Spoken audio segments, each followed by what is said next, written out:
Gardez-moi dans votre cœur. Mes enfants, paix à vous. Me voilà ici en votre compagnie, désireux de vous saluer et de vous donner ma bénédiction. Je suis Jésus de Nazareth.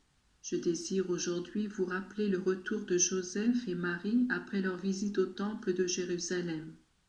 J'y étais allé avec eux. J'avais alors 12 ans. Au retour, ils ne s'aperçurent pas que j'étais resté au temple. Je ne pourrais vous exprimer quelle fut la peine de Marie et de mon père putatif, quand ils se rendirent compte qu'ils ne m'avaient plus avec eux.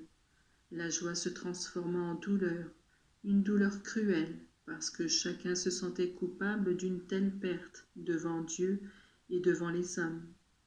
Et pourquoi vous ai-je rappelé ce fait? Parce qu'il pourrait se faire que quelqu'un ait à éprouver la même douleur, regrettant comme mes parents d'avoir perdu Jésus. Et pourtant il est vrai que dans vos églises, je suis présent et que vous pouvez me trouver, mais quelle tristesse de gaspiller le temps si précieux et les dons de la grâce au moment même où ils arrivent. Mes enfants, le Seigneur se manifeste dans sa puissance, son immensité et sa sagesse. Il se manifeste avec sa bonté et sa miséricorde, mais il veut qu'on corresponde à de tels dons, qui certainement ne sont pas dus, mais sont des fruits de grâce. Craignez le Seigneur qui passe, et mettez à profit chaque enseignement. Avant tout, gardez-moi dans votre cœur.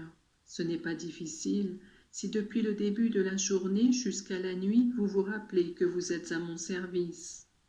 Ma présence sur la terre n'est pas imaginaire. Comme fils de Dieu, je travaille encore dans le monde par une création continuelle.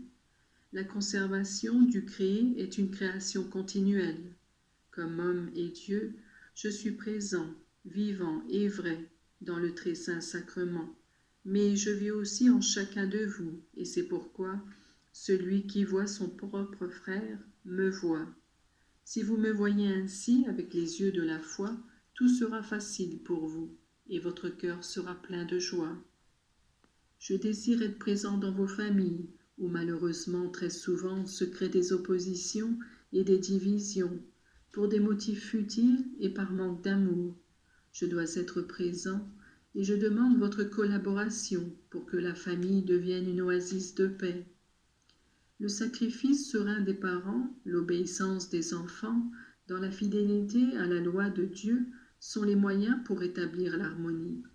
De l'harmonie dans la famille vient l'harmonie dans la société. Vous êtes tous fils d'un unique Père. Vous êtes tous mes frères. Et si vous me voulez au milieu de vous, je gouvernerai peuples et nations.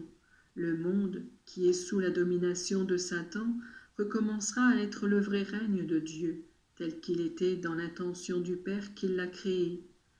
Mes enfants, je vous bénis et je vous donne la grâce pour comprendre et pour que vous puissiez agir toujours en ma présence, avec la plus grande utilité pour vous et pour tous.